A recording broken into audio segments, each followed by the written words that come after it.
Nos habrán escuchado decir más de una vez que es muy importante la recordación de las tradiciones, mirar por el espejo retrovisor de la historia para saber de dónde venimos, para tener claros que nuestra nación, posteriormente Estado, pasó por momentos difíciles, pero siempre apelando, como decía el ministro Javier García, al coraje, a la valentía, se salió adelante.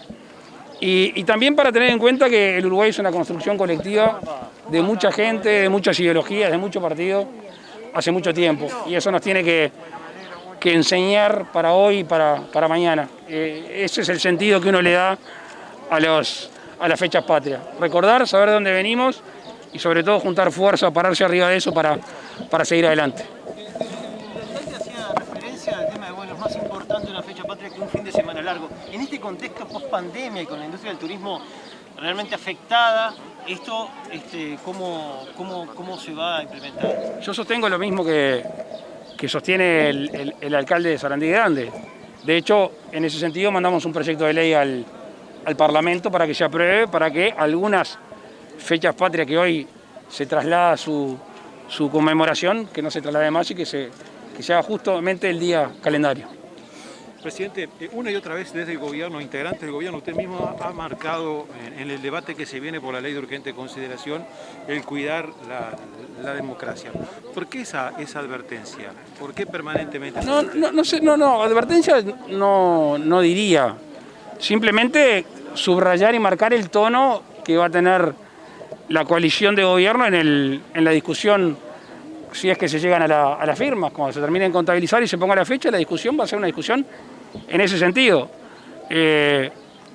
Firme con las ideas y suave con las personas, me lo han escuchado decir más de una vez, y ese va a ser el carril del gobierno, con la verdad, con argumentación y dando nuestras razones por las cuales creemos que la ley de urgente consideración es una buena ley. Vamos a tener tiempo para hablar de la seguridad pública, vamos a tener tiempo para hablar de la posibilidad de alquilar sin garantía, que tantos uruguayos necesitan tener un alquiler y no tienen respaldo. Vamos a poder hablar de la mejora de la educación, vamos a poder hablar de la libertad financiera, vamos a poder hablar de esos temas que algunos obviamente no comparten, y el gobierno lo dijo, lo vino acá a Sarandí Grande a decir en campaña, lo puso en el compromiso por el país, con el resto de los partidos, y lo llevamos adelante. Por ende, hay que sostener una ley que para nosotros es buena. ¿Usted queda a la misma altura desde aquellos que se oponen a los artículos de la ley de urgente consideración? Es que en realidad no es por un tema en relación al gobierno, es por un tema en relación a la ciudadanía.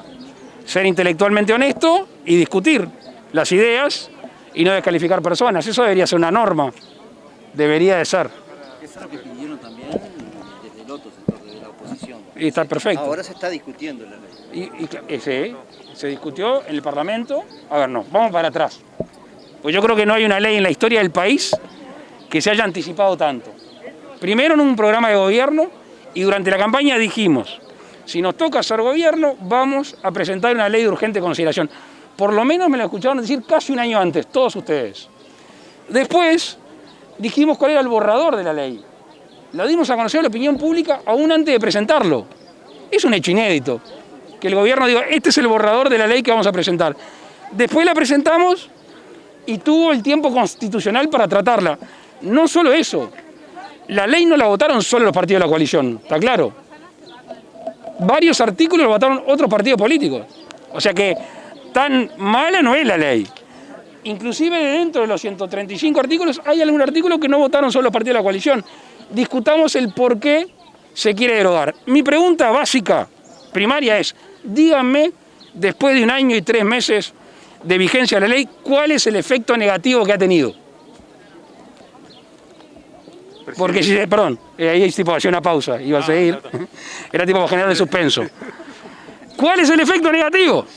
Obviamente, yo no he escuchado todavía un argumento sólido que no, es una mala ley y estos 135 artículos generaron efectos negativos. Supongamos que no tiene efectos negativos, bueno, ya alcanzaría. Yo creo que además, o estamos convencidos que además, tiene efectos positivos, por ejemplo, y creo que el más notorio, es en seguridad pública.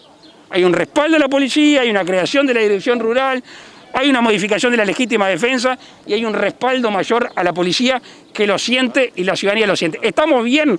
No, tenemos mucho para mejorar. pero es el camino, desde nuestro punto de vista, el indicado. Esperemos que por ahí gire la discusión, no por el bien del gobierno, insisto, sino por el bien de la ciudadanía, que es a quienes tenemos que informar para que decidan según su leal saber y entender. Presidente, además de lo que ya está en la ley de urgente consideración, ¿qué considera el gobierno que es la agenda que se viene? ¿Qué pondría usted como prioridad en lo que se viene, pasando la pandemia, obviamente, que falta esa etapa? Todo lo que sea preocupación, oportunidad y esperanza de los uruguayos es agenda del gobierno. Hay cosas chicas, hay cosas grandes, hay las otras. Anteayer estábamos cerca de campaña y hay unos chiquilines que no le pasa el micro para ir a la escuela, en zona rural. Yo pregunto, ¿cuál es el problema más grande que tiene ese gobierno con esa familia? El más grande, que pase el micro. Ayer el domingo me agarró una gurisita en San José, escuela 106 de San José. Me trajo una carta. ¿Cuál es el problema para esa escuela? Se llueve. Yo le pregunto, para esos niños, esas maestras, esa directora, para la familia de esos gurises, ¿cuál es el problema seguramente más importante? Que se llueve aparentemente la escuela a la cual vamos a ir a visitar. Y así podría seguir.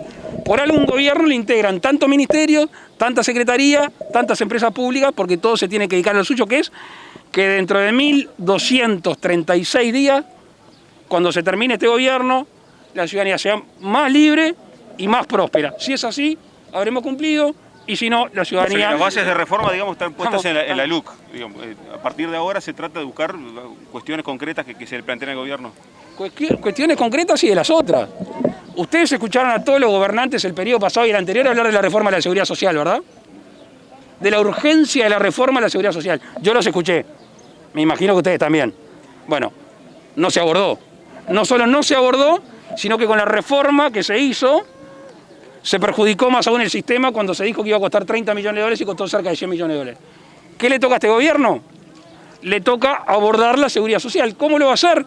Teniendo todas las opiniones en cuenta. Por ejemplo, la que muchos ciudadanos, con un trabajo excepcional, hace pocos días hicieron a modo de recomendación al gobierno. Por eso hay mucha cosa por hacer. La apertura al mundo. Ustedes saben que el gobierno tercamente está tratando de iniciar una apertura al mundo después de muchos años. ¿Para qué? Para que el trabajo de acá de la gente de Sarandí Grande, para esta cuenca lechera que tenemos acá, pueda vender, por ejemplo, leche o derivados a China. Y eso es un cambio sustancial en la economía nacional. Por eso, la ley de urgente consideración fue el inicio de una agenda que, por supuesto, no es toda, pero es gran parte de ella y muy importante. ¿Cómo incide el tema de... Acaba de llegar a un acuerdo los trabajadores del puerto después de algunos conflictos que habían tenido, un paro de 72 horas que afectó la economía del país, y hace pocos minutos, hace pocas horas, lograron un acuerdo para continuar trabajando. Sí, estamos en contacto con el Ministerio de Trabajo. No es el único conflicto que había, hay otro emprendimiento grande un poquito más al norte de donde estamos también estaba con un tema complicado. Es así, para nosotros es simple. Cuando hay un fuego, hay dos formas de abordarlo: tirando nafta o echando agua. El gobierno, cumpliendo con su mandato constitucional y el mandato legal, que es respetar a los que quieren hacer huelga y hacer paro, pero también proteger a los que quieren trabajar, insisto, proteger a los que quieren trabajar, cuando se enfrentó a esta situación, con la pericia, con la paciencia, con el trabajo básicamente del Ministerio de Trabajo, que son los que están ahí al frente, hoy aparentemente estaríamos logrando que ese conflicto de alguna manera se zanje. Presidente, ¿cómo incide esta decisión de Argentina y de Brasil respecto al arancel externo común, respecto a la postura que tenía Uruguay de flexibilizar el Mercosur? Hoy temprano hablaba con el canciller sobre este tema. Acuérdense, desde que el Uruguay lo dijo formalmente en los estrados del Mercosur, flexibilización y arancel externo común.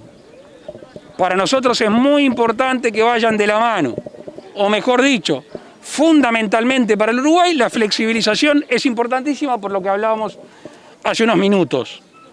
Con lo cual, este principio de decisión, porque es un acuerdo entre Brasil y Argentina, no es una decisión formal, veremos en qué deriva en los próximos días, y Uruguay insistir con la flexibilización, que es lo que nos va a abrir los mercados para que los uruguayos tengan más prosperidad. Ese es el camino que hemos tomado, y obviamente todos los socios juegan sus cartas, juegan sus fichas.